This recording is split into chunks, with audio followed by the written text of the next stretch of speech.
Hello, good morning students. Please subscribe the channel, drop a like, share and comment. This is Progressive Monthly Magazine, August 2025.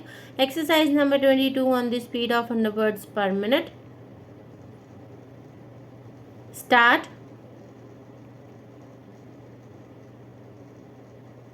Sir, another aspect of the postal department, a very important one, is the wonderful organization of postal savings banks. This organization also covers very nook and corner of our country. There are 650 lakh account holders and rupees 14,000 crores of deposits. It is a wonderful banking system encouraging the saving effort even in small villages, and we want to develop it further and modernize it further.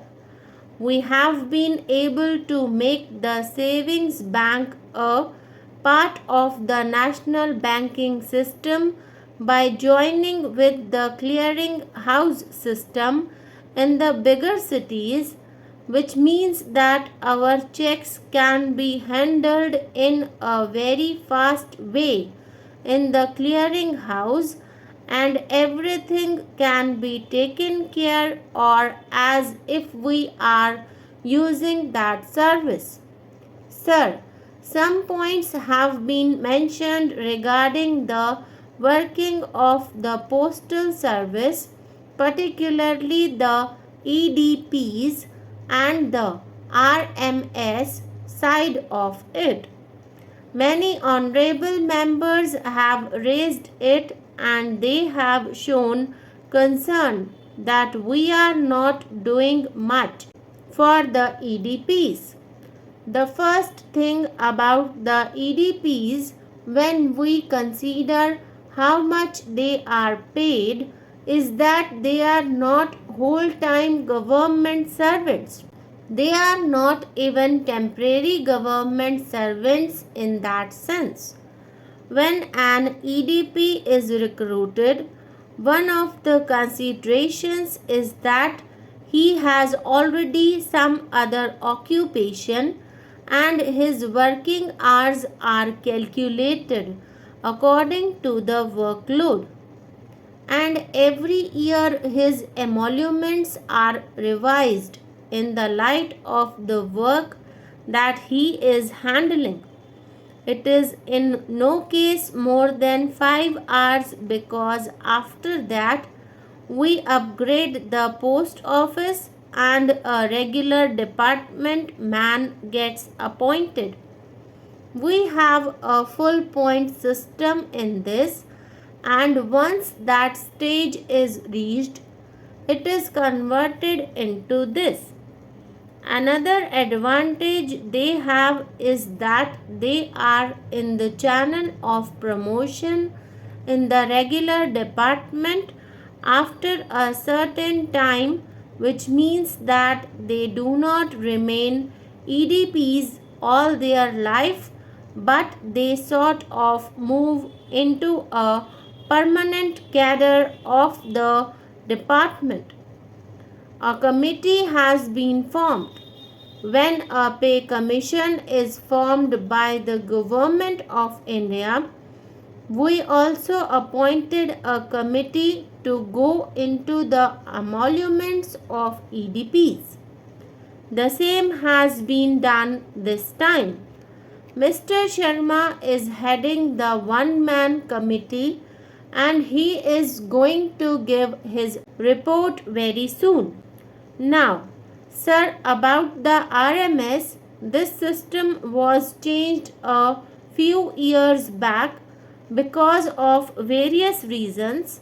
The main reason being that it took a long time to the sorting in the trains, and when the trains move fast and they not stop at various stations, the time in a fast train is not enough to really do the kind of sorting that was done before.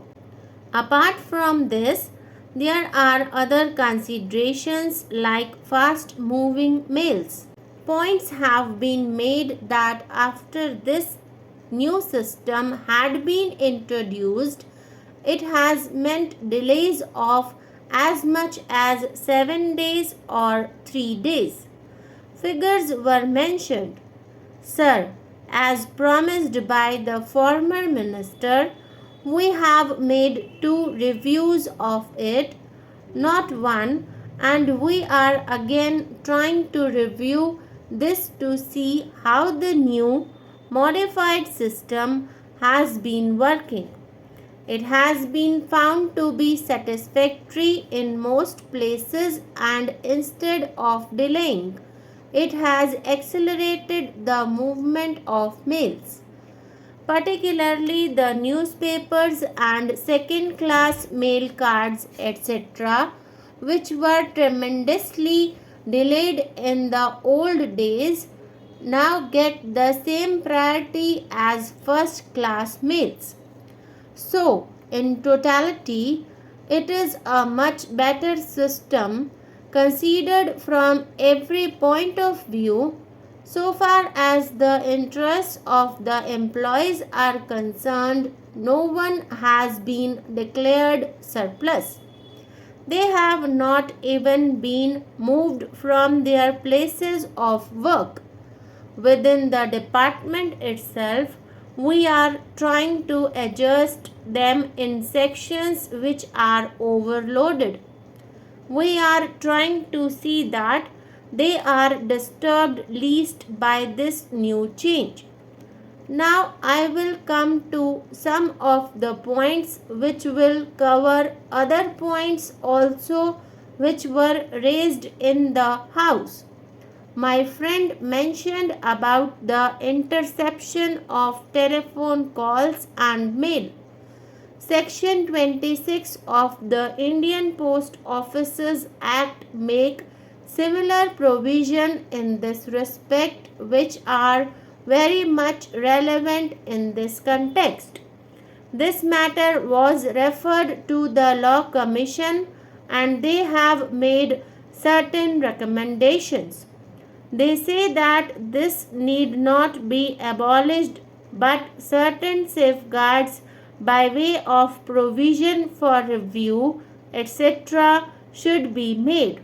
We have accepted this recommendation and we are incorporating an amendment through legislation.